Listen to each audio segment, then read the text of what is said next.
নমস্কার বন্ধুরা, ভৌতিক, রহস্যময় ও অন্ধকার জগতে আপনাদের স্বাগত।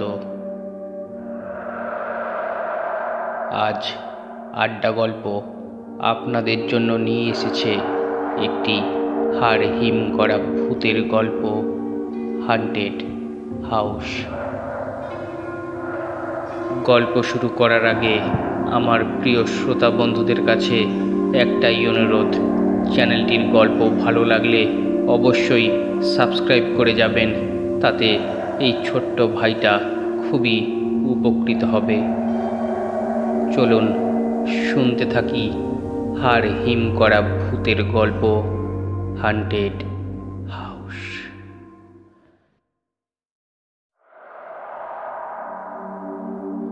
সন্ধে অনেকক্ষণ পেরিয়ে গেছে। পল্লী অঞ্চলের পথঘাট কাদায় মাখামাখি। একটি টিনের ঘরে ছোট্ট একটি চায়ের দোকান। ঝমঝম করে বৃষ্টি পড়ছে, আর টিনের ঘরে সেই শব্দ অদ্ভুতভাবে একটি ঝিমঝিমে আমেজ এনে দিচ্ছে। চার বন্ধু বসে সেই বৃষ্টি ভেজা রাতে একটু একটু করে চা খেতে খেতে শান্ত মজলিস জমিয়ে তুলেছে। এমন সময় হঠাৎ ঘরে এসে ঢুকলো একটা লোক। তার সারা অঙ্গ ঢেকে রয়েছে একটা বর্ষাতি, আর সেই বর্ষাতি থেকে ক্রমাগত জল ঝরে পড়ছে। চার বন্ধু অবাক হয়ে সেই দিকে তাকালো। তাদের মনে হলো যেন কোনো ভূতের গল্পেরই একটি চরিত্র বাইরে থেকে এই সূচিভেদ্য অন্ধকার ভেদ করে সামনে আত্মপ্রকাশ করল। ওদের বিস্ময় অবশ্য সেইখানে কেটে যায়নি, কেননা আরও ভালো করে তাকিয়ে ওরা বুঝতে পারল যে আগন্তুক তাদের পল্লী অঞ্চলের কেউ নয়, একেবারে খাঁটি সাহেব। সাহেবটি সরাসরি তাদের কাছেই চলে এলো।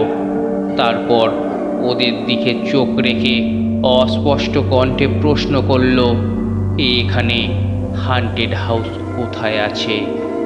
চার বন্ধু কলেজের পড়ুয়া, তাই বিদেশি সাহেবের সঙ্গে কথাবার্তা চালাতে তাদের কোনো অসুবিধাই হলো না। বন্ধুদের মধ্যে প্রথমে রমেনি কথার উত্তর দিল, বলল, এই গ্রামের ভিতর মাইলখানেক পথ চলে গেলে একটা বিরাট জমিদার বাড়ি আছে। বহুদিনের পুরানো বাড়ি, কেউ এখন বসবাস করে না সেখানে। তারই দোতলায় একটি কামরা আছে। কেন, সেখানে যেতে চাও নাকি? শৈলেশ তার মুখের কথা কেড়ে নিয়ে ফোড়ন কাটল। হ্যাঁ, সেই নির্জন ঘরে যদি এক রাত কাটাতে পারো তাহলেই ভূতের ঠিকানা ঠিক পেয়ে যাবে সাহেব। এই কথা শুনে সাহেব বিচ্ছিরি গলায় কেমন যেন হেসে উঠল। ক্রমাগত চিৎকার করার পর যেভাবে মানুষের গলা ভেঙে যায়, অনেকটা সেই রকম তার গলার আওয়াজ। সাহেব তারপর ওদের দিকে একবার বাঁকা চোখে তাকালো, আর নিজের কোমরে গুঁজে রাখা রিভলভারটি খুলে নিয়ে ডান হাতের চেটোয় ঘন ঘন নাচাতে লাগলো। ওর ধরন ধারণ দেখে চার বন্ধু বড্ড অস্বস্তি বোধ করতে লাগলো। কোত্থেকে এলো এই সাহেব? ওর নিয়তি কি ওকে এই জল ঝরা রাত্রে এই অজপাড়া গায়ে হাতছানি দিয়ে ডেকে এনেছে নাকি? বন্ধু রসিকতা করে প্রশ্ন করল, তা সাহেব, সেই ভুতুরে বাড়িতে তুমি একাই যেতে পারবে, না লোক আর লণ্ঠন সঙ্গে জুটিয়ে দিতে হবে? সাহেব আর একবার তার সেই রহস্যময় হাসি হেসে উঠল। তারপর পকেট থেকে নিজের টর্চটি বের করে বাইরের মিসকালো আধারের উদ্দেশ্যে যেন আলোর বুলেট ছুড়ে দিল। সত্যি জোরদার টর্চ বলতে হবে। একটা গাছের মাথায় আলোটা গিয়ে পড়তে কয়েকটি বাদুড় ডানা ঝটপট করে আকাশে উড়ে গেল। যেমন আকস্মিকভাবে সাহেব ঘরে ঢুকেছিল, ঠিক তেমনি রহস্যজনকভাবে বৃষ্টির ভেতর সে বেরিয়ে গেল।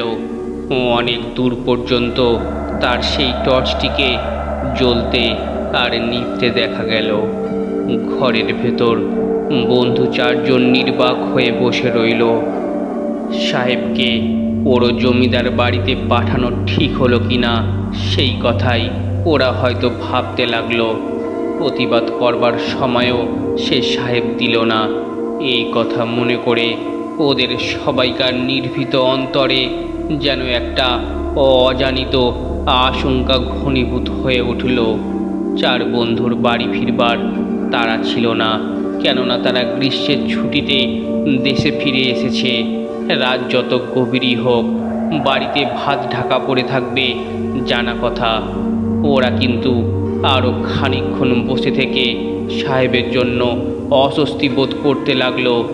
সত্যি এই বিদেশি লোকটি যদি কোনো বিপদে পড়ে তবে তো ওরা চারজনই নিমিত্তের ভাগী হয়ে পড়বে। বাইরে মিসকালো অন্ধকারের দিকে তাকিয়ে আর ঝিমঝিম বৃষ্টির কথা ভেবে ওদের মন সত্যি ব্যাকুল হয়ে উঠল। মানুষটাকে একটা খেয়ালের ঝুঁকে মরণের মুখে ঠেলে দেওয়া হলো না তো? চার বন্ধুরই বাইক ছিল। ওরা নিঃশব্দে চায়ের দোকানের পয়সা চুকিয়ে দিয়ে বাইরে বেরিয়ে এলো। তারপর রওনা হলো সেই পোড়ো বাড়ির উদ্দেশ্যে। বহুকাল তারা এ অঞ্চলে যায়নি। তারপর সম্প্রতি কলেজ ছুটি হতে দেশে এসেছে। ওখানে পৌঁছে তো সবাই থমকে দাঁড়ালো। সেই পোড়ো বাড়ির সামনে এমন আগাছা ও কাঁটা গাছ গজিয়েছে যে ভেতরে ঢোকা সত্যিই কঠিন। অনেকক্ষণ বৃথা চেষ্টা করে তারা জীর্ণপ্রায় ভবনটিতে ঢোকবার আশা একেবারে ত্যাগ করল। ভূত ছাড়া সাপেরও ভয় তো আছে। এই আঁধার রাতে পোড়ো বাড়িতে ঢোকা মানে নিজের জীবনটিকে জমের হাতে তুলে দেওয়া। তাদের আগে যে আর কেউ এই বাড়িতে ঢুকেছে এমন কোনো চিহ্ন তারা খুঁজে পেল না। দূর থেকে তারা অপরিচিত সাহেবকে উদ্দেশ্য করে ডাকাডাকি করল। সে শব্দ ভাঙা দেওয়ালে প্রতিহত হয়ে ফিরে এলো। কোনো সাড়াই মিলল না। শৈলেশ বলল, কাল ভোরে খবর নেওয়া ছাড়া আর কোনো উপায় তো দেখছি না রে। জনার্দনের মাথায় একটা বুদ্ধি এলো। সে বলল, আমরা বড়জোর গ্রামের চৌকিদারকে খবরটা দিয়ে যেতে পারি। সে যদি রাত্রে বাড়িটার উপর একটু নজর রাখে। এই পরামর্শে সবাই বেশ খুশি হলো।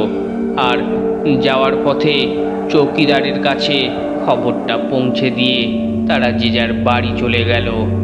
তখন জলটা একটু ধরেছে বটে, তবে পথের দুপাশে বড় বড় গাছ থেকে টুপটাপ করে ফোঁটা পড়ছে। রাত্রিরের খাওয়া দাওয়া চুকিয়ে চার বন্ধু একটা বাড়িতে মিলিত হলো। সেটা শৈলেশদের বাড়ি। ওদের বৈঠকখানা ঘরটা খালি পড়ে থাকে। চার বন্ধু ঠিক করলো সেই ঘরেই রাত্রিটা কাটিয়ে দেবে। গল্প করতে করতে কখন যে ওরা ঘুমের কোলে ঢলে পড়েছে সে কথা নিজেরাই জানতে পারেনি। আচমকা সকলের ঘুম ভেঙে গেল শেষ রাত্রিরে চৌকিদারের হাঁক ডাকে। চৌকিদার ওই বাড়িটার ওপর দৃষ্টি রেখেছিল। তার শেষ টহলের সময় ওই বাড়ির ভিতর থেকে নাকি বিচ্ছিরি খিলখিলে হাসি শুনে সে থমকে দাঁড়ায়। তারপর সে ক্রমাগত রাম নাম চিৎকার করতে থাকে। একা সে বাড়িতে ঢোকবার সাহস চৌকিদারের ছিল না, তাই কলেজের বাবুদের ডাকতে এসেছে। চৌকিদারের সঙ্গে ওরা গিয়ে যখন জমিদারের ভাঙা বাড়িতে হাজির হলো তখন পূব আকাশটা প্রায় ফর্সা হতে এসেছে। চৌকিদার লাঠি দিয়ে আগাছা সরিয়ে তাদের পথ করে দিল। ওরা সবাই তার পেছন পেছনে এগিয়ে চলল। মানুষের সাড়া পেয়ে একটা শিয়ালের বাচ্চা একবার মুখ বাড়িয়েই একেবারে দে ছুট। একতলার জায়গায় জায়গায় বেশ ভেঙে গেছে।